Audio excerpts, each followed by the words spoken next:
and welcome to the Total Soccer Show. My name is Daryl Grove, and I'm joined by a man who's a little less Scottish than he was this morning.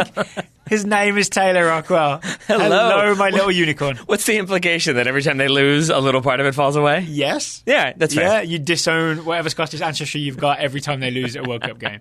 Exactly. That's how it works. But then it comes right back up every time I hear a bagpipe faintly in the distance. Is that right? It just yes. rekindles. Exactly, yeah. yes. All right. So you had haggis for lunch? Something like that. So we will be talking Scotland's unfortunate loss to Japan. Have you ever had haggis before? No, I haven't. Okay. No. Is it just intestine? Because if so, I've had sheep intestine before. Now that I think of it, It's some part of the stomach. I don't know. Yeah, right. Yeah. I'm sure we'll get to be as a vegetarian. It's like oh yeah, right. next Forgot level about meat that. to be eaten. Forgot about that. So there's that. Scavenger meat. Scavenger meat. Yeah. All right, you ready to talk some soccer? I suppose. We'll talk Scotland, Japan later. And you'll be talking to Caitlin Murray later with the US Women's National Team preview. This is true. They play Chile on Sunday at noon Eastern. But first, let's talk about the other British country that's in this World Cup, England, Argentina. England faced Argentina. I kind of expected a lot of goals, and once again, Argentina frustrated me. Yeah, I think... Wait, is that frustrated you because you wanted a lot of goals for England, or just because, once again, Argentina were resolute in their defense in a way that maybe we didn't see coming? The answer is yes. Okay. Yeah, I mean, I think it was interesting watching with you because there are so few moments where Daryl truly embraces the fandom a little bit, and there were moments in this game where I could tell that you were getting a little bit agitated. Because this was until Jodie Taylor scores that goal, there was a missed penalty, and we were trickling towards maybe some sort of frustrating 0-0 draw. Yeah, and it had familiar symptoms of what we always go back to in these moments. Don't say England, Iceland. England, Iceland. There it is. It's what it reminded me of that sort of England going up against a very resolute defense, not necessarily too focused on attacking, definitely focused on counterattacking in moments, but for the most part staying back, being defensive, blocking off options. Yeah. And I think England struggled with that. Yes, they got a penalty. I think that's one of the few times they went direct. Yeah. But I think the fact that they found a way through, and I genuinely think did so through some very clever soccer, should be a very positive thing for you overall. The fact that they solved this riddle, essentially. Yeah. Can we talk about what the riddle was, what Argentina were doing? So it's a 4-5-1. Yep. It's what they rolled out against Japan. A 4-5-1 with Solo James, the striker, would often come back and make it almost a 4-6, right? And essentially, every time England went down the flanks, which is where the space was, they would have enough numbers over there that it was kind of impossible. You couldn't overload, right? England could never, even send in Lucy Bronze on the same wing as Nikita Paris and pull in another midfielder over or pulling Kirby over. They still would just send enough numbers that it was at least 1v1. And then it seemed to me that there was no combination England could do that would open enough space to play a ball into the box that was easy to attack, right? Because there were just numbers, just Argentinian numbers crowded into the box. So any type of cross, England were outnumbered. Any type of low ball in, it was hitting Argentinian shins, right? And that was disciplined defending. It absolutely was. And I would say even to the extent like the play that leads to the penalty is a play that was kind of replicated in other moments in the first half, which is kind of ball into the box, cut back for another England player, she runs onto it and then tries to square. And so in those moments... Mead cuts it back for left back Greenwood running onto it, Yeah, but throughout the first half, I felt like it was sort of that cutback was blocked out even then, even inside the box, even 12 yards from goal or 8 yards from goal, there was still a number of Argentinian bodies in the way that made that ball at the very least difficult, if not impossible. And I would even argue for the penalty in the first half. Half. If Bravo hadn't caught Greenwood when she slid in, if she just stayed on her feet and ran with it to the end line, there's nowhere for Greenwood to go. If she tries to, Jill Scott's maybe open, but if Bravo stays with her, she's in the way. People are in the way of Jodie Taylor. There's no easy ball for Greenwood to play. So Bravo essentially lost her discipline and went to ground, and that's why England had a penalty kick. It is. I would say, while you're blaming Argentina, I would give credit... I'm kind of crediting them for their defensive display. That's fair. But I would credit Houghton, the centre-back for England. Because this comes about from... this penalty? Yes. She gets the ball. She plays it diagonally long into the box. To Mead. Yes, thank you. It's settled by Mead, cut back for Greenwood. Check your notes. Check with me. I will. But that ball is the type of pass that, going back to England losing to Iceland... England didn't attempt. They didn't attempt those kind of direct balls that cause problems, that ask questions of their opposition. Here, Houghton did, and it caused problems. It's really about the direct ball and the trailing runner as well, right? That's what opens it up, at least enough to win a penalty kick, even if it didn't actually open up that much space. It did not. It did not. But it caused problems. It caused a moment of chaos, and in that moment of panic, you have Bravo going to ground in an ill-advised way. And I think I said not this. Bravo. No one should Bravo for that. No. But I think I've said this like 15 times now, but I love that in the replay, you can see her do the no, it wasn't a foul. And then the referee points to the spot and she's like, yeah, okay, it was a foul. like she folds on that one real fast. You got to try, right? You do, I suppose. No blame on her for arguing against it, right? No. Should we talk about the penalty miss? Sure. So Nikita Parris steps up. She scored against Scotland. If I remember against Scotland, she banged it top left corner. This time she goes medium height to the right and not all the way in the corner. It's sort of a classic bad penalty. Yes, it is. Is that fair? It is, because she hits it harsh but fair. In probably the worst possible position that is most easily savable. Yeah. But I also think she thinks about it a little bit. And I think in the first one against Scotland, I think Parris makes the decision, hits the ball, backs herself, scores the goal. Here, just the way she ends up taking it and the fact that I don't think Correa guessed with this one. The commentator said she guessed. I think she reads this one. We had a few tweets about this. She didn't move until Parris strikes the ball, right? So I think she reads the direction of the ball and goes that way and just has enough reach to get there, especially because it's not put out of her reach. That's why you don't go towards the middle. It's why you go for the corners, because it's out of the goalkeeper's reach. And the reason why goalkeepers guess is because if they think the player is going to smash the ball into the goal, then they're trying to just kind of guess to see if they can make a play on it. The fact that Correa reads what Parris does and is still able to get a hand to it, I think is very revealing about the amount of power and placement behind it. Can we talk about what happens next? Sure. So Jodie Taylor is there for the follow-up and really has a chance to rebound and score. Yeah. And she just got all her body shape wrong and almost just chips it off target. Yeah, I mean, I think she's trying to get her hips around it. I think she's kind of away from the goal a little bit. Yeah. It's tough to fault her because she is the first one to react to it, and we watched the replay. I don't think she infringes. I don't think she steps into the box prematurely. So I think she's just trying to make something happen in that moment. And there is that level of like the adrenaline is up. You're trying to make a play. There's a bunch of players in the way. She doesn't end up making very good contact, and it goes out for a goal kick. Ooh, but it's okay because she scores the only goal. She does. In the second half. It's kind of okay. She has a few other opportunities. She has the one the header, early into the second half that she definitely should have done better with. She's wide open at the top of the 6-yard box and hits it right to Correa. So I missed that live, but you said that moment, the way that England created that chance for Taylor, even though she didn't finish it, this is like 55th minute? 56, I think, 56 or so. So 56 exactly, excuse me. This gave you hope that maybe England have figured something out, or I think England will be able to solve this riddle. Yes, because contrasting it with the Houghton ball into the box that led to the penalty, here it was England sort of playing out of pressure a little bit, catching Argentina a little bit stretched, and then playing very quickly in a way that I think they didn't do a very good job of in the first half. It was lots of 1- and 2-touch passing. It was another good Houghton ball in to feet, but then it was a layoff and it was a turn and it was a little bit of skill. Wasn't it like Frank Kirby has a bit of skill to just shake a couple of defenders off, and that's what kind of opens everything up for. Well, does it end up going down the right to Nikita Parris, who can hit a really good cross, essentially. She lands it on Jodie Taylor's head, right? But that's one of the few moments in the game, or up to that point, where I think England started playing really quickly, and you did start to see Argentina scrambling a little bit, and people not being quite sure where they need to be defensively. And it's weirdly still a credit to Argentina that for England to just create enough space for Nikita Parris to be up against a fullback and have room to cross, it was kind of an achievement to make that much space. Yes. You know what I'm saying? Yeah, I think that's so. what England sort of weren't doing so much in the first half and finally managed to do in the second half. But essentially, a bit of trickery and playing quicker.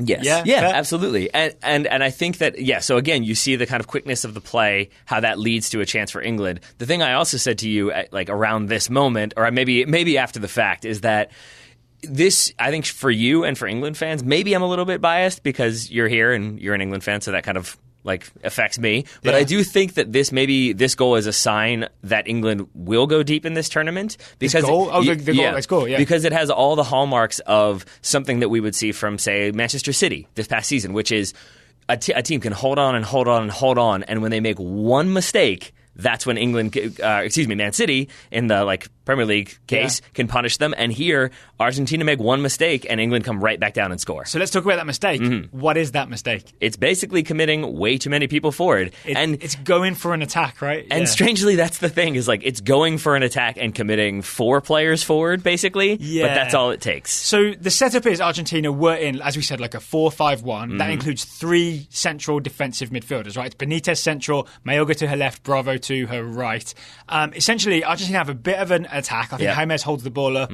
England don't clear it that well. An Argentinian midfielder, maybe Benitez, collects it, drives forward, gets tackled. But then I think the key decision here is that when Benitez gets tackled, especially the top of the England box, right? Yeah. Benitez thinks, all right, this is a chance to maybe win it back high. We can do a bit of counter-pressing here. So Benitez goes for it. Mayorga's with her. You've got, I think Benini is up there. I think Solo James is up there. And suddenly there's just way more Argentinian players committing forward than there's ever been throughout the entire game.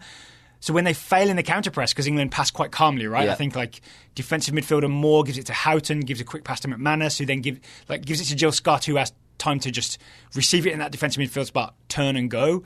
Suddenly, where they used to have 4 defenders and a bank of 5, they've got 4 defenders scrambling backwards because they've been creeping up the field, and they've got essentially just Bravo on her own trying to face off against the entire England midfield. And then it's the first mismatch. Yeah, and then she, I think, tries to step to Jill Scott, but then Bravo, because where she was kind of taking Kirby out of the play when she steps to Scott. Scott swears to Kirby, and now Kirby can drive at the defense. And that's the thing with not having the numbers, right? Suddenly it's literally 2v1. Scott v Kirby in midfield. And Scott and Kirby versus Bravo, where it used to be 2 or 3 versus 5. And it feels a little bit to me like handing of the baton, where it's like the ball gets passed, drives forward. The ball gets passed, drives forward. And it just feels like as soon as Argentina think maybe they've slowed it down, it's just a quick little lateral pass, and suddenly England are away again. And Kirby does really well. She starts driving at the defence, and the Argentinian right back, Sachs, I think panics and joins her centre backs in going after Kirby. Yeah.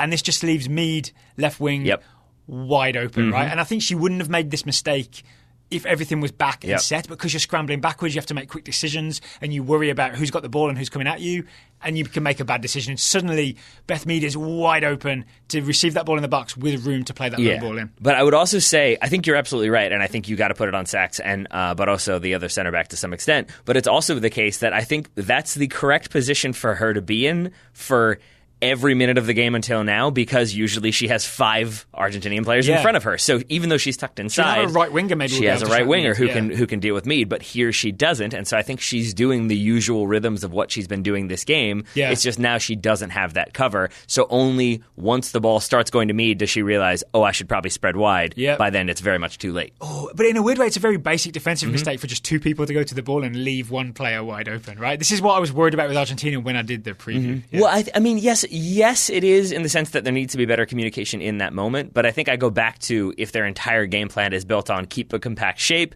don't get stretched out if you're that back 4, stay together, stay basically inside the 18 from one side to the other, then I have a harder time faulting her for then not immediately knowing to step out. All right, then if we're not faulting Sachs, let's credit Mead. I think we absolutely should. The ball that she plays in is the perfect low ball in. It bends sort of, it's got a bit of curve on it, right? So it bends in and away from the defenders and then back towards Jodie Taylor at the far post, where it's easy for Jodie Taylor to just tap this home, right? Yeah. I mean, so it's a good finish. It's a better ball. But overall, the sequence of the kind of winning the ball back from England, quick passing to pull Argentina a little bit further forward, then quick passing to play their way out of it, then a quick counterattack that all feels very, not like pre-programmed necessarily, but it felt like everybody knew, I'm making this run off the ball, I'm making this run off the ball, I know where I need to be, I know where I need to pass. Sync, right? Exactly. Yeah. That's the better way of putting it. Not in the Justin Timberlake band kind of way, more of the synchronization kind of way. Yeah, we don't need to talk about Justin Timberlake. All right. Or anybody connected to him. Who else is in that band? Nick. I'm not talking about that. I'm talking about his significant other. Oh, yeah. We're going to move on. We're going to move on from that. Yes. Well, let's just say she's wrong. Yes. All right. So 1-0 England.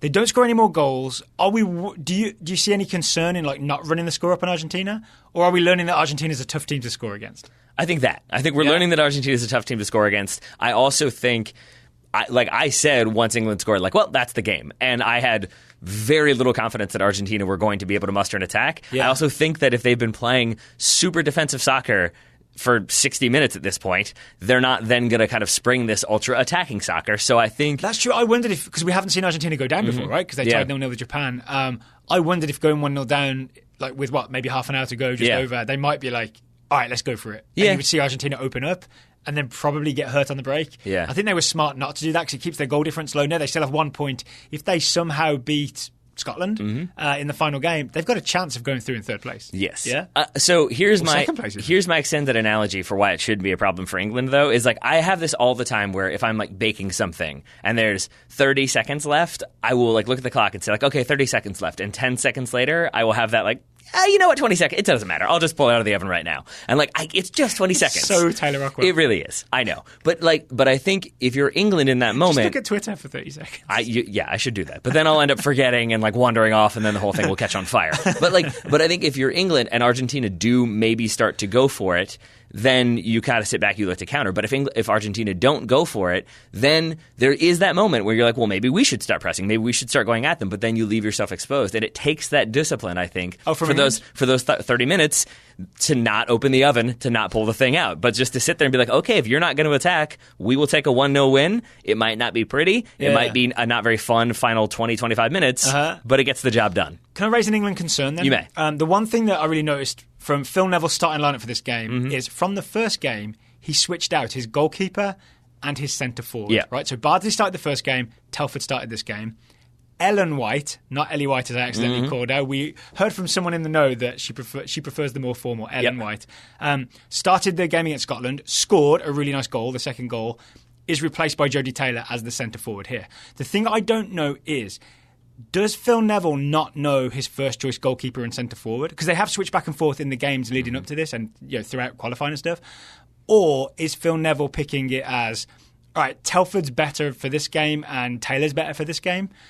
Do you know what I'm saying? Like, is it horses for courses, or is it just squad rotation? I don't know who starts, so we'll just go, you start this game, you start the next game. I mean, are you looking to me for an answer here? I'm looking, not for a definitive answer, because neither of us know. I'm looking for you to speculate, maybe? Sure. I mean, I can throw out some speculation, which is that I do think against Argentina, you probably, if you're Phil Neville, you prepare to have more numbers committed forward, including your center backs, which maybe leaves you vulnerable to like long balls over the top. So maybe there's a chance that Telford is better coming off of her line, or quicker coming off of her line, or better with her feet. And so maybe that's where that change comes into play. We did see her also be really good in the air, a couple of really good punches. So maybe up against the threat of the very tall Solo Jaimez, maybe Telford makes more sense. But again, I don't know if Telford or Bardsley is better in the air because I haven't seen enough of either of them. I guess we'll see how we progress into the next game and the next round. Well, speaking of the next game, so England play Japan, and England need to not lose that if they want to top the group, right? That's how that group shakes out. I think. Because Japan have 4 points, right?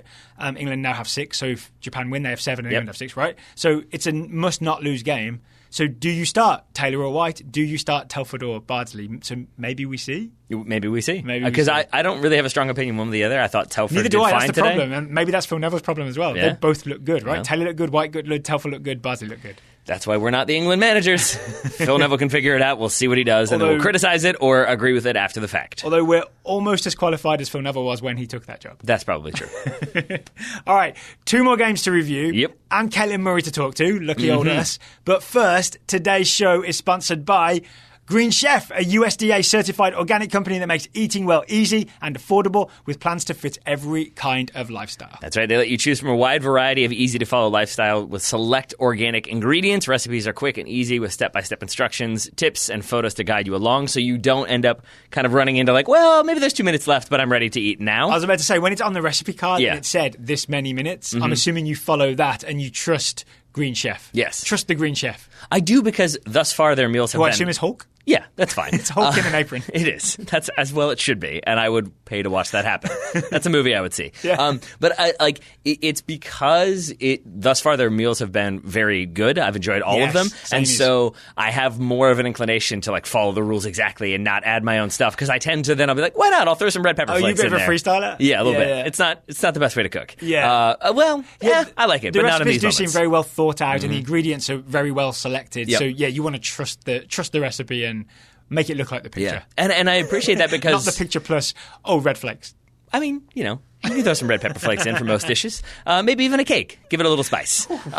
No, but like I have also like there's been some like different ingredients that I've been used to, and so I've enjoyed sort of getting more familiar with that. And that is like the advantage to a service like Green Chef is that it allows you to cook with things that you wouldn't otherwise have the familiarity with or have the inclination to cook with. Yep. So then later on in life, when you're like, oh yeah, I know how to use Farah or whatever like that, like you can kind of throw that out. And I also appreciate that my wife is very busy studying for the bar.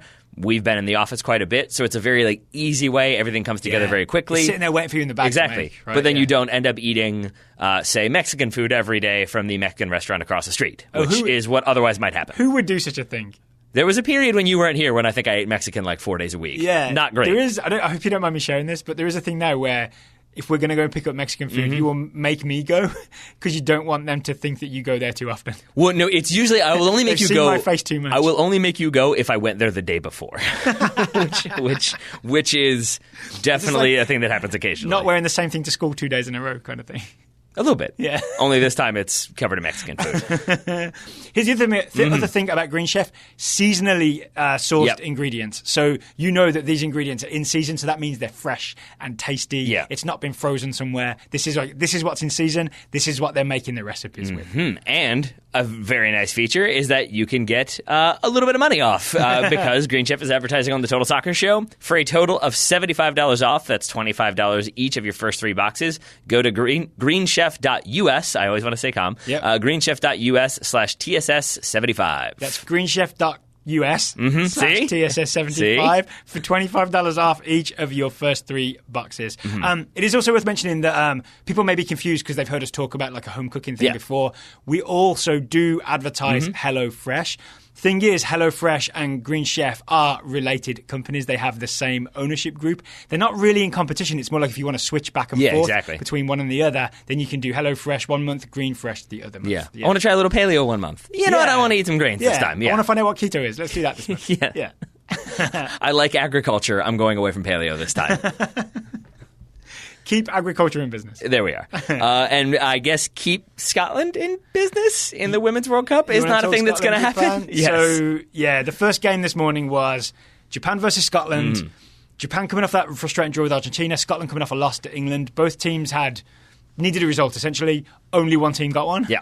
That team was Japan. It finished 2-1 to Japan. 2 goals in the first half. A late, I'm going to say just consolation goal for Scotland in the 88th minute from Cleland. Yes. That never really felt like the beginnings of a comeback. I mean, it did in the moment because I wanted it to, but no, you're right. And it was also the case that Your bagpipes inflated again? A little bit. It was also like Japan making more or less an unforced error leading to that goal. We can talk about that or not talk about that. It doesn't necessarily matter to me. But I think we probably should talk about how Japan, I think, got the lead and held on to the lead, especially since they're going to be playing some stiffer opposition in their final group stage game. Yeah. So maybe how teams can deal with that is worth mentioning. I don't want to be too harsh, but this first Japanese goal, the Iwabuchi goal, which is the strike from distance, if you've seen it, it's a really, really nice goal in the 23rd minute. This is a mistake from Corsi, the Scottish captain and central defender. Straight up, right? So Sugita crosses it in. Corsi wins a header, but really she could have just cleared this a distance, or she could have maybe chested it down and restarted possession. But instead she just nods a header back into open space that is just the space that Japan want to attack anyway, right? It doesn't nod it to a teammate, just nods it down into open space. And it's the kind of lack of, I feel like, confidence in that moment of you're in a World Cup, it's a kind of a make or break game. If you're Corsi, you don't necessarily think you have the time to chest this ball down and volley it clear, even though she definitely did. And so you go for the kind of immediate act, which is heading the ball, but because you've kind of waited to make that decision and then you go for the header, you don't get a lot of power behind it. So instead of being a powerful headed clearance or even away from any sort of Japanese player, it basically goes right back to Endo, who collects the ball and then drives at the Scottish defence. So Endo drives at the Scottish defence. Weir gets dragged over because she's thinking, oh no, this is a problem. But Weir leaves Iwabuchi to do so and then gets nutmegged. So Weir steps to her, legs open, ball goes straight through. So then Iwabuchi receives the ball at the top of the box. And really has the reason she's able to hit this beautiful shot that goes roof of the net is because she has time to just take a touch, size it up, blast it home. So it's definitely not great from Weir getting megged. I would say it's also not very good from Beattie. Because Beattie, the other Scottish centre back, essentially once this ball goes to Iwabuchi, I don't know if Beattie just thinks she's not going to be able to get the ball at all or doesn't see the value in making a play, but she sort of instead stands where she is, maybe 6 yards away from Iwabuchi when the shot is taken. I'd say farther than that. And maybe is nervous about getting a handball, so the hands go behind the back. Yeah. She tries to block the shot, except she doesn't really because she turns her back. Back as the shot comes in. Yeah, this is not... But Beattie will not want to see this moment again. What she should have done is none of those things. She should have gone charging out to block the shot, right? If she put her... I mean, yes, she should have, but the realistic scenario is that if she had just put her hands behind her back and not moved and stood straight up, that ball hits her in the face and it hurts, but you still block the shot. Or maybe the torso, but yeah. But and instead, isn't she screening her goalkeeper as well? Yes, I think that's also part of the that. problem, because the way she's standing is directly in the line of sight of between Alexander, the ball and the goalkeeper. And it ends up with like if you see the angle from behind Iwabuchi's shoulder, it looks all the more damning because you have Beattie turning her back and it kind of going where her face would have been, as I said. But then you can only just see the little outstretched hand of Alexander just in the background, and then it just goes over and dips into the goal. But it doesn't. It's not like a lot of swerve to it. It's not bending into the top corner or anything like that. It's just Alexander screened. It makes Alexander look bad, right? It does. But I think it's not her fault because, as we said, Beattie is essentially screening. Yes. Yeah. So 1-0 to Japan. We should add really briefly that there was, in the lead up to this, there was Scotland called for offside. There was some consternation amongst the commentators because it didn't seem like it was an offside call, but we think it was even further back than the replay showed. Yeah, so essentially, people thought it was maybe Ross running offside and she wasn't, but we think it's Arno, the left winger, who had basically gone really deep, then checked back, but when the ball was played in, she was offside because she was coming from a deeper position. And then I think there's that thing of, we're not going to flag for offside, we're going to see if things develop into a goal and then we'll look at it later. When this didn't develop into a goal, then they flagged for offside, right? So there may be some Scottish fans who are thinking, this is really unfair. It starts with an offside that shouldn't have been. It should have been.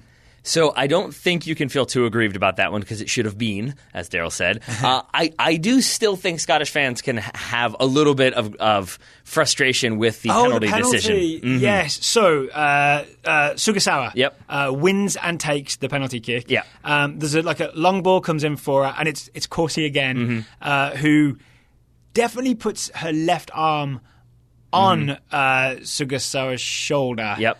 But we don't know if there's enough contact for Sugasawa to go down like she does. Is that a fair way of saying it? Here's what I will say. I will say two things here. Number one, I do not think there was enough contact. I think she puts her hand on the shoulder, and it's to me more, of course, tracking the ball, but also needing to know where the player is. So you do a little bit of a touch to know where your distance is in relation to the player, but you're still tracking the ball. And then as soon as she feels it, I don't see a grab. I don't see a pull. I don't see the jersey move around very much. So I think there's contact there.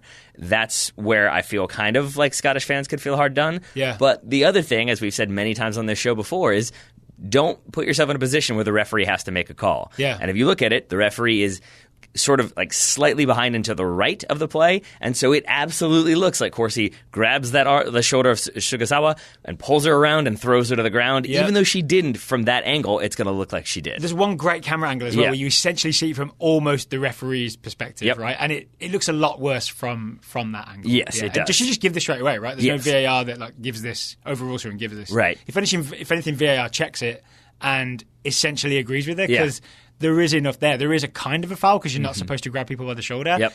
But it looks like you said, she didn't really grab her really hard, not enough for Sugasawa to go down. But she did. And if she was simulating, or not simulating because something did happen, but selling it, she sold it really well. She did. Right? She did. Yeah. I'll give credit where credit is due. She could sell me a New York Times subscription. Yeah, she could. She could indeed. And then it's a well-taken penalty. It's 2-0 Japan. It finishes 2-1. I don't know how much we want to get into, and we should add Sugasawa takes the penalty, so well done there. I don't want to go too much in-depth on Scotland's goal because, as you said, it's kind of a consolation goal. It doesn't necessarily matter. Aside from that, I think for, say, if you were England and you were still had yet to play Japan, you could take some pointers from this game. What pointers would you take? That if you put Japan under pressure, especially in their defensive third, it seems like they can be kind of pressured into some giveaways, and that's basically what this is. It's a bad giveaway that's picked up by Cleland, and it ends up in the back of the net. I think it's Ichise tries to square the ball to Miura, Miura, I think. Miura? I forget. But either way, it's square to her. It's picked up by Cleland, drives it in, scores the goal. And I think if you're England, maybe you look at that and think, we put them under pressure, we kind of push the numbers forward. Maybe we back ourselves to have a mobile goalkeeper, and we're just fine. Okay, so there's the plan for England. Sure. I'm kind of looking forward to that game because I want to see England properly challenged, right? And I think Japan will be the best team, based on these results so far. Miura. You still want to get the pronunciation right. Yes, I do. All right, well, that finishes 2-1 to Japan. Yep. I just want to quickly pull the standings up because I'm always interested in knowing what the standings are after all these things. I can tell you who are bottom. Is it Scotland? It is Scotland. Yeah. Yep. All right, so 2 games played in Group D for everybody. England are top with 6 points. Japan are second with 4 points. Argentina third with 1 point. Scotland bottom with 0 points. Meh. Yeah. Yeah. We're not done with Scotland. We'll talk about them later on when we get to some statistics from this tournament so far. Is that right? Yeah. Okay. All right, but we've got one more game to talk about, and it is Jamaica, Italy. It finished 5-0 to Italy. Yeah. I think we learned a lot about Italy in this game, and I think we learned they're even better than we thought they were. Yes, Is that 100%. fair? Yeah. I mean, I think we talked about this off air, but I will say it here. I think 2 of the goals scored by Italy are 2 of the best team build-up, possession-based goals that we have seen in this tournament so far. Yeah, I absolutely agree. I would say the 5th one, the Gali goal, with the through ball from, what's her name, the central defensive midfielder, Giuliano, with that through ball. That's my favourite goal of the World Cup so far. Really? Yeah. All right. Yeah. Do you want to start there or do you want to start at the beginning? Let's start at the beginning. Are we going to go through every goal real quickly? It's up to you. Yeah, I think let's go through every goal because Okay. it tells the story and we've got just enough time to do. All right. So here's an interesting thing. Italy go out with a different formation to the one that they used to face Australia in the first game. They've abandoned the 4-4-2 and gone with, I'm going to call it a 4-3-1-2. Yep. And what this does is instead of Bonacia, their best player, playing left midfield and then getting forward, she's essentially playing left forward, right? So she is way farther up the field. Sabatino is her strike partner, and then Girelli, who seems to be the star striker at this point, she gets a hat-trick in this game, is wearing number 10 and really playing as a number 10 on top of a base of 3 midfield, right? And it really, really worked. It did. Not least because for the first goal, it's Bonacia really far up the field, applying a bit of pressure to a Jamaican defender, and just straight up robbing her of the ball. It's Campbell, right? It's Campbell. Right back. Yeah. And I would add, I did want to ask you though. Do you think this approach from Italy is sort of what we'll see against maybe slightly weaker opposition, and then maybe against stronger opposition they go back to a slightly more defensive shape? I'm going to say yes, just because that's the evidence so far. That Australia is the stronger team; they went 4-4-2. Jamaica's the weaker team; they go 4-3-1-2. I kind of hope. I don't know if this is the smartest thing for Italy, but I kind of hope Italy just back themselves to be a good team and keep doing this because they were really fun to watch in this game. So, what's their final game? Brazil? Yes. Yeah, well, that would be the decision. Go at them, end to end. But yes, to your earlier point, Bonancia robs Campbell, drives into the box, taken out by Swabi, and then it's not given, but definitely should have been given, and eventually is given via VAR. Yes. Yeah. So, Swabi, if you haven't seen this, it can look like Swabi's just coming in with a nice sideways slide tackle and takes the ball.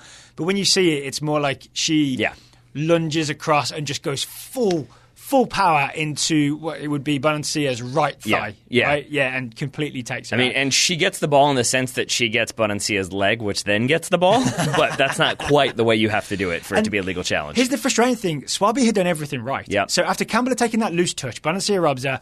Bonancia she always starts on the left, uses her right foot to drive inside. That's what she starts doing. Swabi got her positioning correct and managed to drive Bonancia to the outside on her left foot. You've really got her where you want her.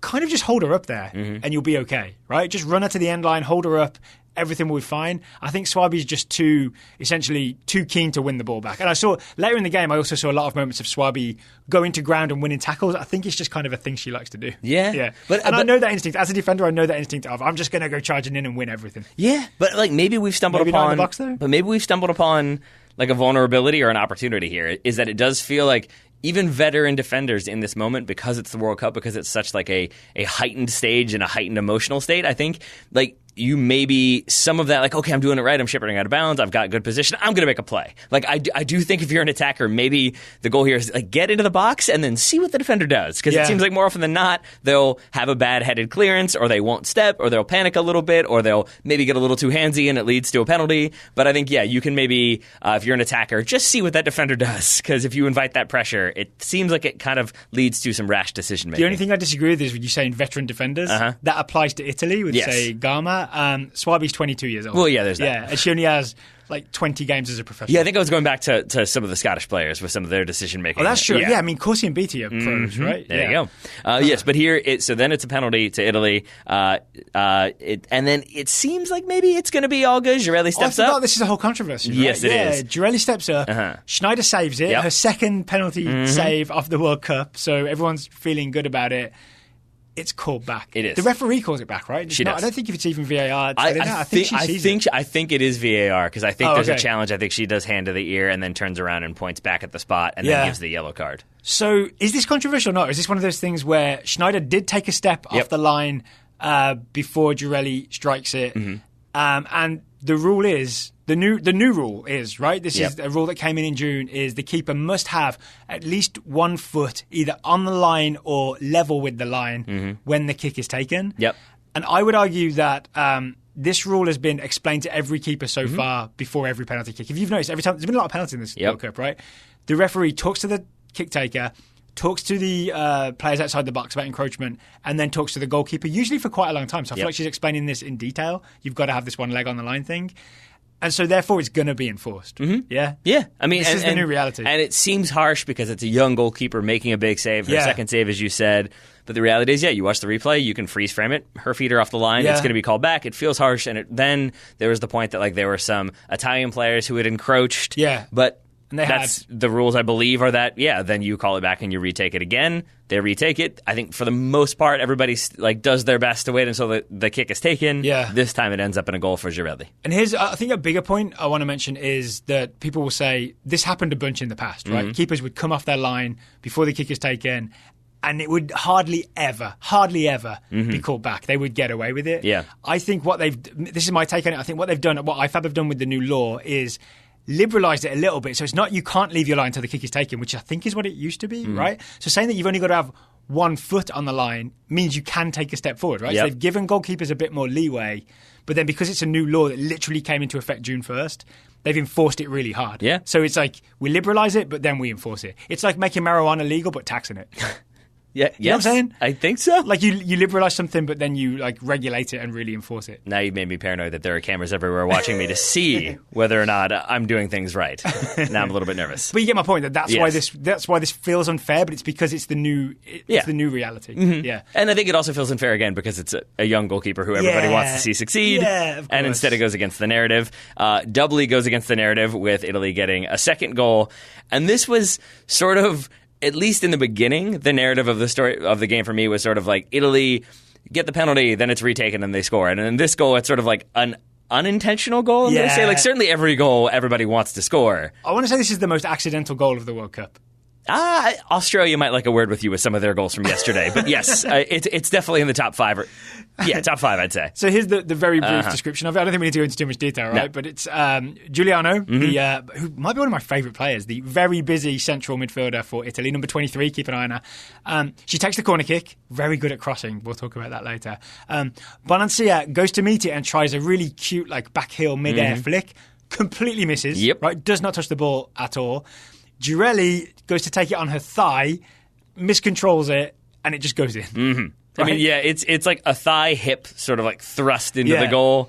And there's no way she was aiming for goal with it, right? She was trying to kill it dead in the box, and then she was trying to be Miedema for the Netherlands. Do you know who will say that she did it on purpose? Oh, Girelli? That's correct. Yeah, I mean, why not, right? Yeah, exactly. She gets a hat-trick either way. Yeah. So maybe let's not spend too long on that goal, except to say that I almost don't blame Jamaica for it, because there's so many, accidents in it that everyone's confused about what's going on in this goal. Yeah. Let's instead go to the third Italy goal, because that's the one where, similar to when England did score against Argentina, I said to you that that's the game over. I didn't necessarily think Jamaica were going to fight back and find a way to get 2 goals or even 3 goals.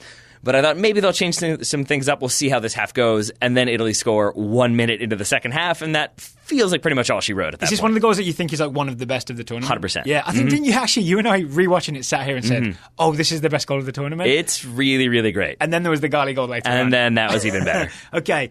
This is where we start looking at maybe Italy's a really, really good team. Yeah. Because of the high quality of play in this goal. Yeah? Fair?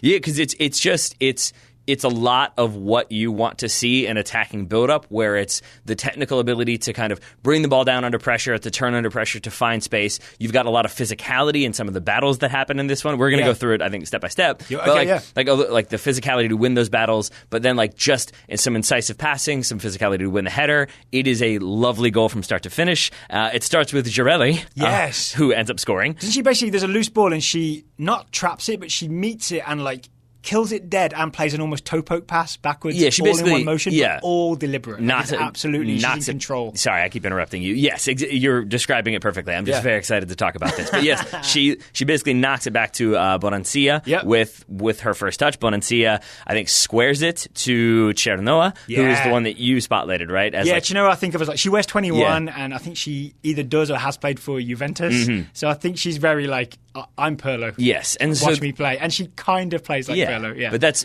I know people don't always love like women's soccer comparisons to male players, but when someone has clearly modelled their game on a hero that they have, I think it's worth noting. And as we've said, left-footed. Something about a left-footed, like creative but holding midfielder. Yep. Love it. And I love what Chernoa does here, because thus far it's been like very quick touches. It's one touch back to Bonancia. I think it's one touch from Bonancia to Chernoa, and Chernoa then just takes a touch, pulls in some defenders, and then squares it one more time to Guanyi. Is that? Yes. Yeah. But it's not like a simple square, right? No. Guanyi is the right back, and she loves to get forward, but she's making like a charging run from right back, and Chinoa bends it around a couple of players and directly into the path of Guanyi, who has to put herself between the ball and the defender to make sure she gets there. She holds off a defender as she receives it, but also continues her momentum as she receives it and charges forward. It's a beautiful technique to be able to take this at pace and keep going forward. Yes. So that, I think that moment, the Chinoa to Guanyi switch, is my favourite move within this, because it's the thing that breaks everything open, because it's the thing that's technically really hard to do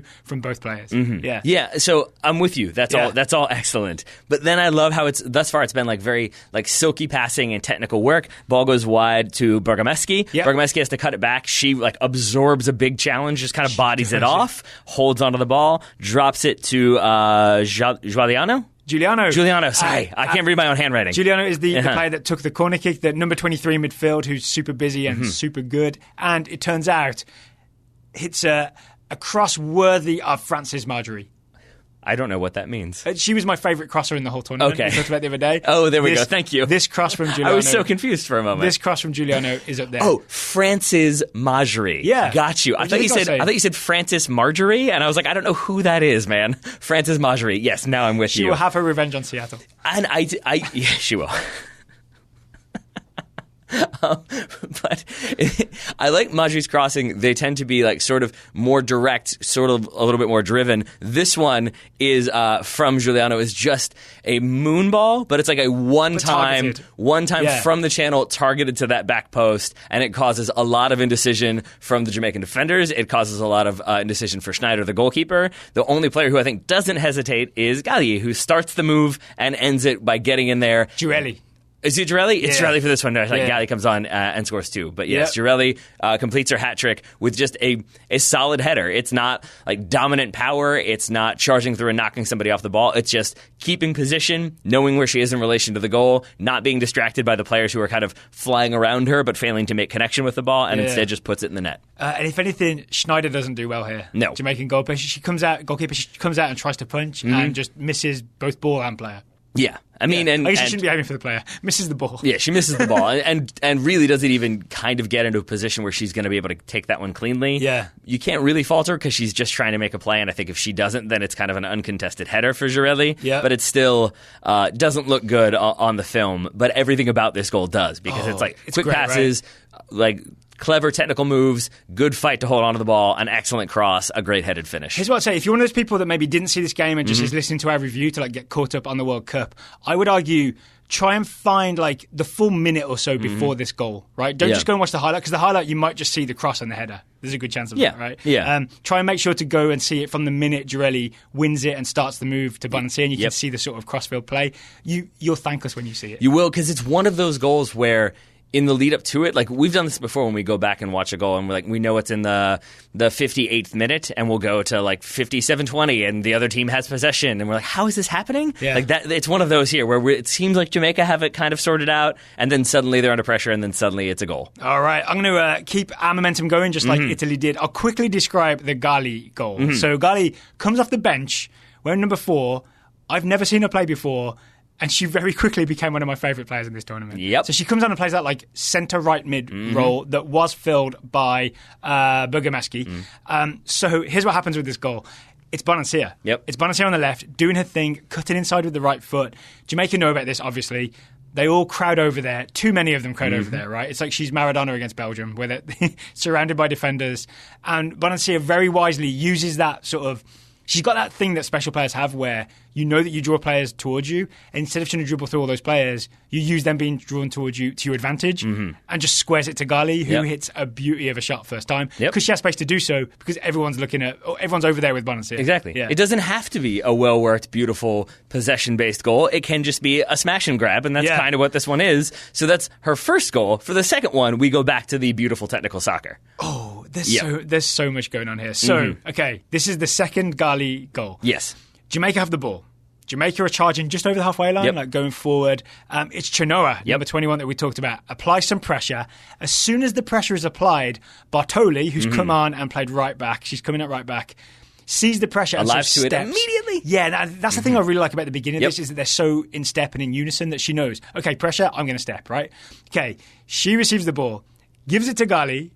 Gali gives it to Chinoa, and then Chinoa pulls a move, right? Where she just, a quick change of direction, moves, it's almost Busquets-ish, right? Or Frankie de Jong. She moves players out of her way by going one way, and then plays the ball to Giuliano, afterwards.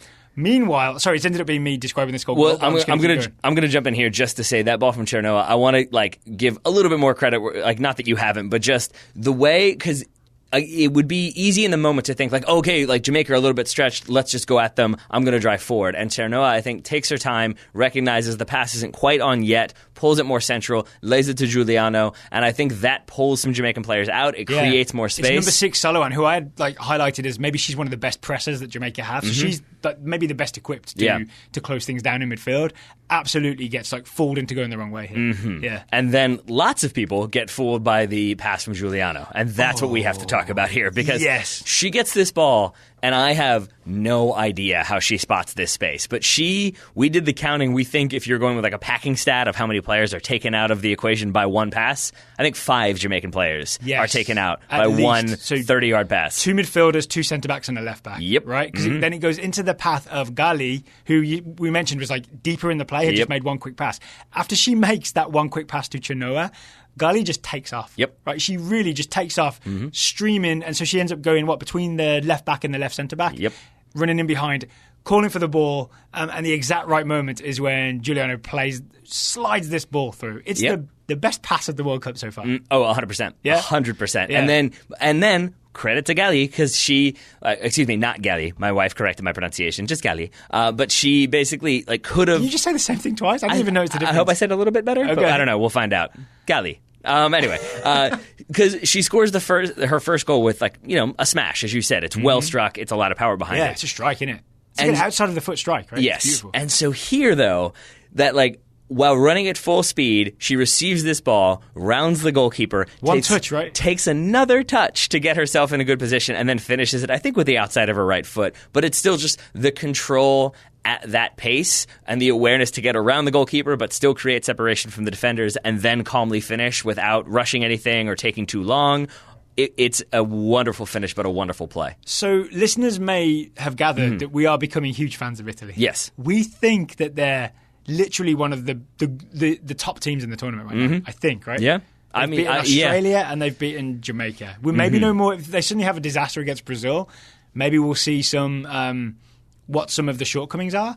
but I don't see them right now. I see a really functional team with a lot of really technical players who are capable of pulling off beautiful moves. I'll give you one kind of reality check negative thing. Gama, the center back, who we've talked about previously, I thought she had a solid game. She put out fires. She got kicked in the face by Bunny Shaw. Yeah, who's lucky enough to get a red card. But she had one or two of those moments that we talked about in our preview where she goes to kind of step and challenge a player and just kind of basically dives in and gets beat, and she ends up making up for it. She's like a two-footed jump forward step, right? Yeah. Which I feel like is a habit that she has that maybe isn't great, but she's so good at everything else. I think it's okay. Yeah, but I think in those moments she had players who kind of exactly. She had players to scramble back and kind of bail her out, and also in that moment Jamaica didn't go direct and try to punish her for that mistake. They went for like a kind of half-hearted cross or another move, and I think if there was a little bit more ruthless opponent, like some of the Brazilian players we've already talked about, that could be problematic. Here's what I think Gama is really good at, though. It's not that. It's not that step tackle. It's even not stepping out and winning things. It's just everything else. Her centre-back partner, Linari, their partnership is that Linari is the one that steps out and wins things.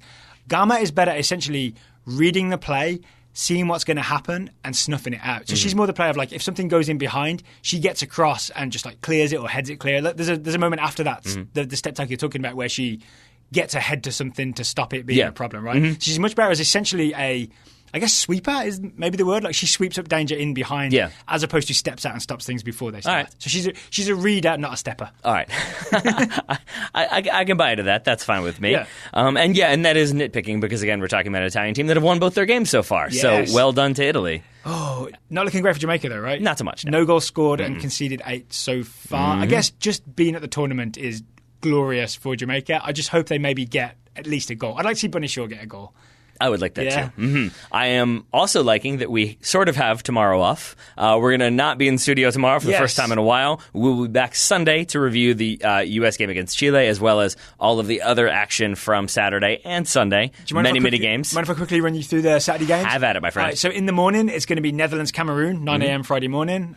In the Saturday morning. In the afternoon, Canada-New Zealand at 3 p.m. All right. Yeah, Rosie White back in action. Come on, Rosie. Go get him. Score some goals. So then we'll be back Sunday to review Sunday's action, which is USA, Chile, and Sweden-Thailand. There we are. Yeah. So all of that Sunday evening. But to help us preview that game, we have Caitlin Murray coming up. But before that, we should talk about today's sponsor. Oh, sorry. Before we do get to that, you know, I like to do. We're not going to do that yet. I like to do the group standings at the end. I forgot to do Group C. I want to do Group C because it's interesting. Ready? Group C. Guess who's top? Who's that? Italy. Yep. Italy are top of Group C with 6 points. Brazil have 3 points plus 2 goal difference. Australia have 3 points, 0 goal difference, so they're third. And then Jamaica are bottom with 0 points. That is not how we expected that group to look. Not so much, no. Right? So apologies for interrupting. I really just wanted to make sure people knew the standings in Group C. All right. And how Italy good they are. One more time they are? Italy top with 6 points. And then Brazil and Australia second and third with 3 points each. Yeah. All right. Goal difference? Between those two, plus 2 for Brazil, 0 for Australia. All right. Just making sure you've got it all in front of you. All right. Is it because you were so angry I interrupted you that you couldn't listen first time? So you asked me to repeat? No, I just wanted to get all of my stats down. I just wanted it all for sure. I wanted it all for sure. Well, if you like stats, then you'll love You've listened to the show before, right? We interrupt like 40 million times a show. So I'm not too worried about it. If you do like stats, you should maybe go to fbref.com, who are sponsoring today's show. FBref are stats experts, and they have started a soccer website called fbref.com. They have. And they're keeping all kinds of stats for the Women's World Cup. They are. So they've got the group breakdowns. They've got individual match statistics. I also enjoy that they have a league table, basically, of the 24 teams participating. They've kind of put them all into one table if you want to look at it that way. Like a season. Can you guess who are top of the table right now? Is it Italy with 2 wins? It is Italy with 2 wins. 6 points and a plus 6 goal difference. Can you guess who are second? England have 2 wins? They do. They're not in the top 2. They're in there with 6 points. It goes down to goal difference. Who else has 2 wins? Who scored a lot of goals in their first game?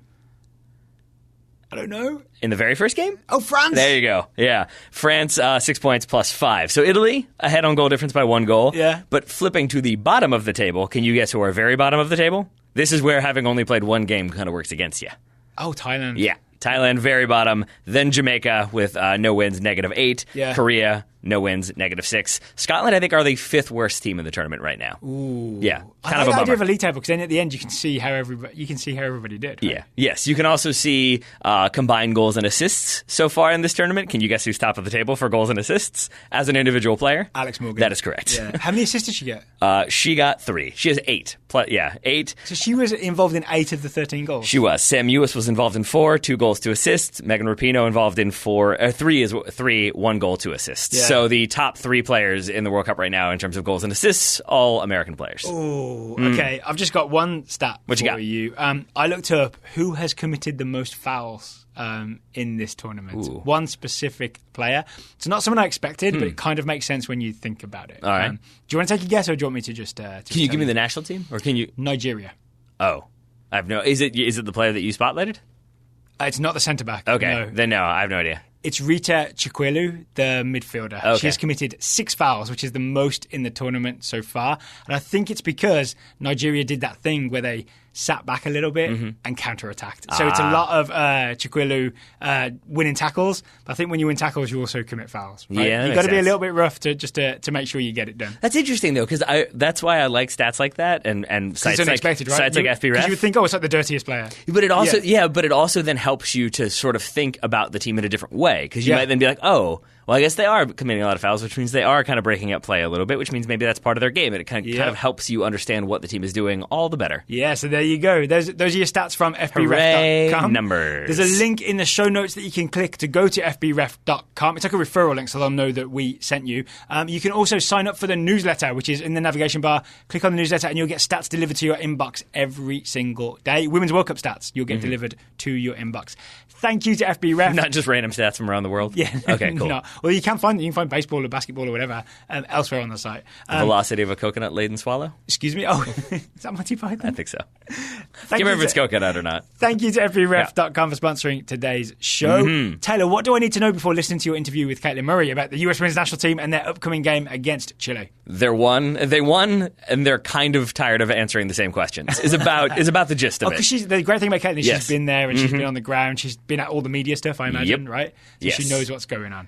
Right. But I think when you destroy your first opponent, then have a pretty sizable gap, and then you're playing another team that you're maybe expected to beat, I think the kind of questions get a little bit repetitive. Yeah. It's not quite like you're preparing for Germany or even Sweden. You're preparing for Chile. So I think, again, the kind of questions have rotated back to some of the ones that are more familiar. So we stay away from that. We look at more so kind of the attitude coming out of the game against Thailand, and then maybe some of the rotation we may see, some of the changes we may see, some of the takeaways. Lineups. Yeah, we do. I love some lineup talk. All right, sure. I'll stop interrupting then, and we'll get to it. Here's Taylor talking to Caitlin Murray.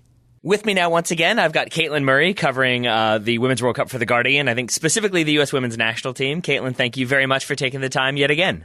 Of course. Always happy to join you. And I know it's been a fairly hectic schedule for you, but I wanted to go back to Tuesday for a moment to start off. I'm wondering what the atmosphere was like as the U.S. women kind of romped to that victory, and maybe what the reactions were in the press box as well. Yeah, that was an interesting game. And it doesn't really even feel like going back to Tuesday, because my mentions are still filled with people arguing about those celebrations and the goals and whether, the U.S. were being jerks or not. So it really feels like that game just ended in a way. But yeah, I mean, I think there was a lot of excitement to finally get going. The U.S. versus Thailand game was literally the last game of the first round of the group stage.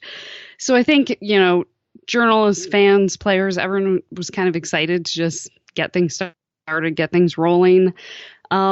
Expectations were low for Thailand, but I don't think any of us expected the game to turn out the way it did.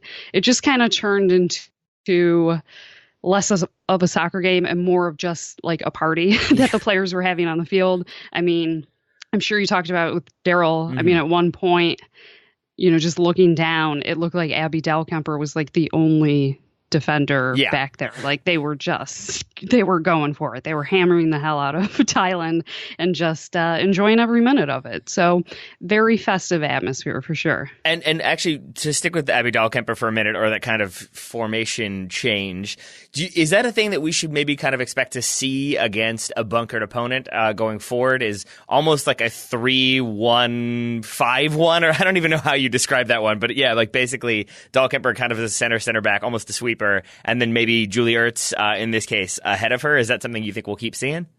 Yeah, I mean the U.S. sort of plays. I mean, technically what they play is a 4-3-3. Yeah, but the way Crystal Dunn gets up the field, it kind of looks like this asymmetrical formation where they're playing with a 3-back anyway. It's kind of somewhere in between, Crystal Dunn playing as a fullback or a wing back or as a midfielder. It's kind of this unique thing that Jill Ellis has decided to do. So I mean, I think we are going to see the U.S. take an ultra aggressive approach. And, we saw in this game that once they realized Thailand was barely going to touch the ball, they just decided, let's just, throw everybody up there. I think the U.S. will try to be as attacking as they can possibly get away with. But I mean, we've talked about this before. The more attacking they get, the more they risk themselves. And, with a game like this, you talk about takeaways and like, what did we learn from this game? And the main answer I had going into this World Cup has still not been answered, which is this team defensively sound enough? Will they be able to, track back and not get exposed? And, we definitely didn't get any answers there. So I do think they'll be as attacking as possible. I still am unsure if that's a great idea. Is there an argument to be made, which I think I made, so I'm hoping you'll say yes, that maybe like the kind of all-out attacking approach is in some way a form of defense? That like if you like, I thought it was interesting that the United States, even if the goals didn't come off, which was rare, but if there was a moment when maybe Thailand got the ball back, it felt like the United States put on a lot of pressure very early and very high up the field, and that led me to wondering that maybe if like that is the way they're going to try to approach this, that instead of like sitting back or dropping deep and then letting kind of their opponent come at them, is maybe trying to win the ball back higher up the field and keep the pressure on whomever they might be playing. Do you think that maybe is a possible explanation for what they were doing, or do you think it's more so they kind of scented blood in the water and really went for it?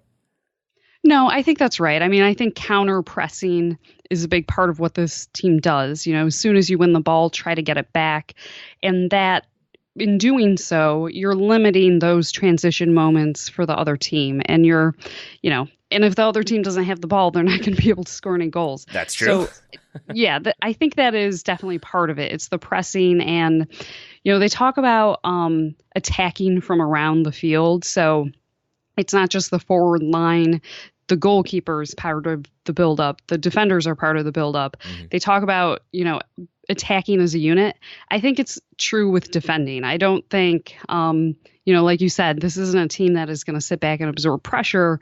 They are going to defend by trying to win the ball back high up the field and, getting into those battles and winning the ball that way. So, yeah, I think it might be a little simplistic to say this is just an ultra attacking team. They don't focus on defense.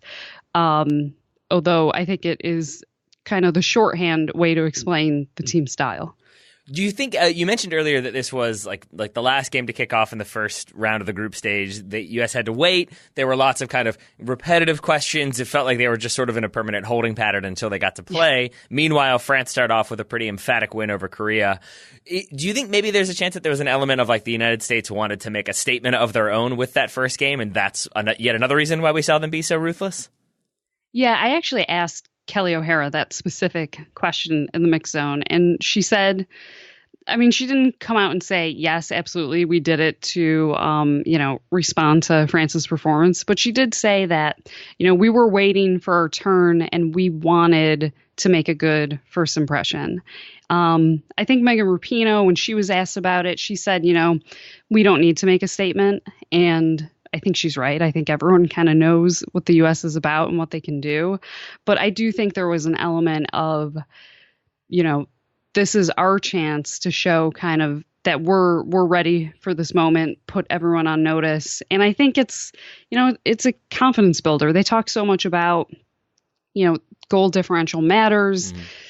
We want to get as many goals as possible because it's a tiebreaker. But I think there's an element of just building confidence. And Jill Ellis in her press conference talked a lot about the feeling that the players got from the game. And you want players to have that sort of feeling as they're continuing. So I think it is, it's that mental side of things. It's that showing people what we're about, showing people what we can do, feeling like we're in a good place. I think that was just as important as, talk of goal differentials.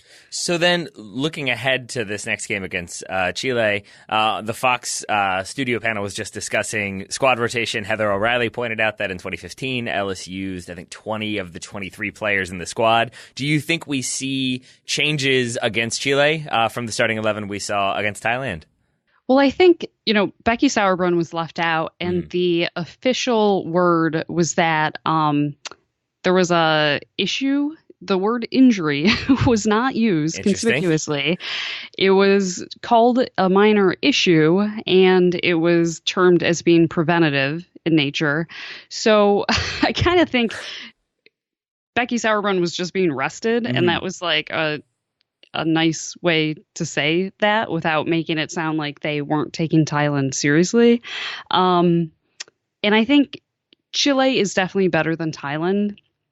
The U.S. is not going to win 13-0, but I do think the U.S. could win like 4-0 or something. So, with some of the older players, a player like Becky Sauerbrunn, maybe there will be some rotation. I think that Becky Sauerbrunn will come back because even though she is a veteran and she's played in a lot of World Cups before, I'm sure that before the real quote unquote real games start, when the U.S. plays Sweden, I think that Jill Ellis will probably want Becky Sauerbrunn to kind of feel like she's in a rhythm with the team and, in a good place.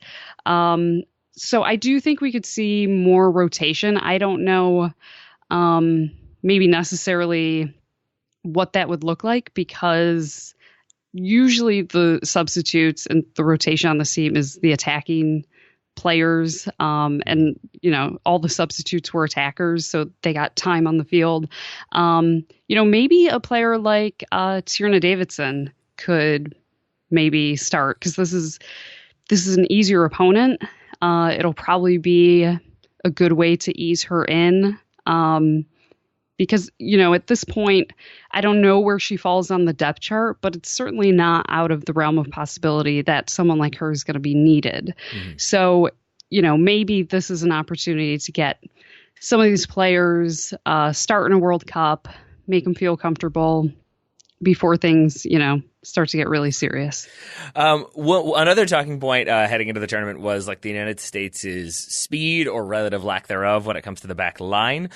So some were pointing out that like Julie Ertz sliding back in there for an issue for Becky Sauerbrunn, I guess is what we're going with. And that maybe that might be a change that we end up seeing be a bit more permanent. And then you have Sam Ewis allowed to start in midfield. Do you think that's possible, or is it more likely that once we get to the knockout rounds when the United States is looking for their full strength team, it goes back to Sauerbrunn, Dahlkemper as your two center backs, Julie Ertz ahead of them?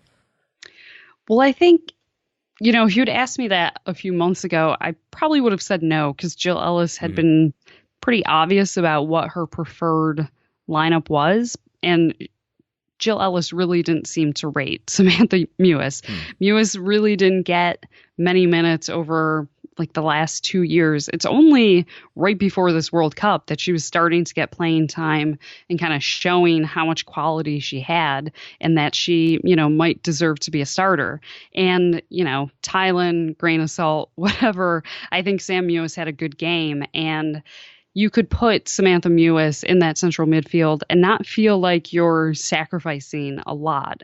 And if that does put Julie Ertz in a position where maybe she can offer, some more leadership, some more steel, some more speed on the back line, I think that makes a lot of sense. I don't know if that's what Jill Ellis has in mind. I tend to think that, it's just that Becky Sauerbrunnt's one of the older players on the team. So, she wanted to rest her. But I don't think that's out of the realm of possibility with the way that Samantha Mewis has been playing. And, especially in the send-off series and now in this first game, I think she has proven that she belongs as a starter. The question was always, well, who do you take off to do that? Are you really going to take Julie Ertz off the field? Maybe you just move Julie Ertz into a different position. So if I were putting you under pressure right now and asking you to give us your rough idea of a starting 11, which I guess is what I'm going to do, who do you think starts against Chile? Who do you think is in there, either from the opening day squad against Thailand or maybe from players that were on the bench? Well, given that I have not thought about this at all, and I am not prepared for this question, all right, let's go position by position. We'll start up top then, since that seems to be the focus of the United States. It was obviously Heath, Morgan, Rapinoe against Thailand. Would you expect more of the same? Do you think there's a little bit of rotation just to give more players some experience and maybe give Alex Morgan some competition for Golden Boot? Yeah, I mean, if Jessica McDonald, if you want to get her some minutes in a World Cup, maybe this is the game where you do it. But you also, when you have a game like Alex Morgan just had, do you want to take her off and risk that that halts the sort of momentum that she has? I mean, you have to expect that against Chile, she's going to play really well. And I remember, this is going way back, but I remember specifically that April Heinrich said with Mia Hamm, the risk is when you take her off, you turn off the faucet, you stop the goals. And she did that in the, I think, 2003 World Cup. She rested her, and then Mia Hamm didn't score again for the rest of the tournament. So I don't know. If I had to guess, I still think Alex Morgan is going to start. I think maybe with Megan Rapinoe, because she's one of the more veteran players, maybe you do put in Mal Pugh. I don't know. And then Tobin Heath. Maybe you just start Kristen Press. I don't know. Yeah, that's fine. I really am not sure. All right, well then one other position I wanted to ask about were the fullbacks, because they weren't necessarily playing as fullbacks. Sometimes it was a back three, sometimes it was just Dahlkemper hanging out by herself. So I guess it makes sense to me to kind of keep the same fullbacks in there just on the off chance that Chile are a bit more attacking, do kind of provide a little bit more of a threat, a little bit more kind of practice, I guess, for Sweden. That sounds incredibly arrogant, but given the result against Thailand, I don't really know how to think about this team anymore. So it would make sense to me to play the same fullbacks again, but then you have concerns about kind of fitness and injuries and all that sort of issue. So what about there? Have you heard anything about who might play, who might start at fullback, or what Jill Ellis thought of her fullbacks against Thailand? Well, what I will say is, Carly Lloyd and Mal Pugh were available to the media today, and Carly Lloyd actually said that the amount of time in between the games is just too much for her. And Mal Pugh said the same thing. They kind of want the games to come more quickly. There's plenty of rest time in between these games for the players, I think. And one thing about that performance against Thailand is that for as dominant as it was, I think that Kelly O'Hara, Tobin Heath, Rose Lavelle, those players on the right side of the field, I think they could kind of be maybe a little bit more cohesive. I think as the game went on, they looked a little more on the same page. But, you might just start the same starting 11 to just give them time to gel in a situation where it's going to be a confidence building situation. No offense to Chile. So maybe you do want those partnerships to have more time together. So maybe you really don't want to change up too much at all. See, this is once again why I'm frustrated with the scheduling, because it makes it really hard to predict anything that's going to happen when you win the first game the way they did and then have another opponent where you would expect a victory. So instead of asking you to make predictions about the lineup, I wanted to ask you this. You mentioned the kind of the gap between the games. How available are players during that time period? You said Pugh, Lloyd made available. Are they hanging out? Do you run into the players, or are they pretty much on lockdown when they're not playing? They're not hanging out. Right. So the way it works is So the day after a game is a travel day. They're going to be going to a different city, and all of us journalists are doing that as well. So then the next day and the days leading up to the game, every day U.S. Soccer makes 2 players available that we are able to. We do a press conference format, and then there's a format where kind of the players split off and you can ask them questions if you didn't get to in the press conference. And that's sort of the rhythm. So today was Carly Lloyd and Mal Pugh, and you've asked me about this a few times, so I'll mention it. Someone did ask Of Carly course Lloyd. they did. Carly Lloyd did ask, she was asked if she, why she is so upfront about wanting to start. And the implication was whether it makes her a bad teammate. And she said, no, she doesn't pout. Like, it's being honest. If she didn't want to start, there would be a problem. That's, how players should be. So I just, I thought of you because we've talked about that a few times. We've talked about it, but I am happy for that conversation to be over. What do people expect at this point? That she's going to be like, yeah, you're right, I'm being selfish, I'm going to stop now. Like, it's what she's going to say. Yeah. That to me, I had that once on the men's side with Iguchi Onyewu. I didn't know what to ask him, and I asked him sort of a generic question, and he looked at me with the most contempt anyone has ever looked at me before. So I'm very mindful of asking players and journalists, for what it's worth, the same repetitive questions. So I guess I pity that reporter, unless it was you, in which case, good question, Caitlin. No, good question. Okay, cool. No, it wasn't me. All right. I think it was, yeah. Apparently not everyone has written that story yet. Apparently. So we have 2 players every day, and then the day before a game, Jill Ellis does a press conference with 1 player.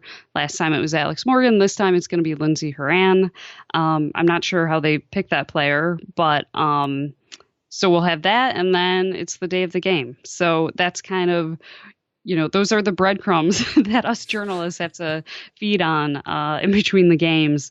And then, once the game is over in the mix zone, you can pretty much grab any player you want who is willing to stop. But it's chaos trying to, get all these players. They're all coming through at the same time. You have to decide, do I stay in this interview with Kelly O'Hara, or should I step to the side because Alex Morgan just walked through? But yeah, it's just kind of, we get what they give us until the mix zone. And then even then, the players have every right to just walk past. They don't have to talk to you. Final question for you then. But if the press officer pulled you aside and said, hey, you have your choice of any player you want to talk to, who is the one that you think gives you the most interesting sound bites or gives you the most kind of interesting things to think about or answers to your questions? No hesitation, Megan Rapinoe. That's what I figured. All of the players are great. I think they want to be honest and give you thoughtful answers. But Megan Rapinoe is just so, she's funny and she's sort of irreverent about things, and she just doesn't care in a way that I think is really genuine. I really don't think she cares. And it was notable.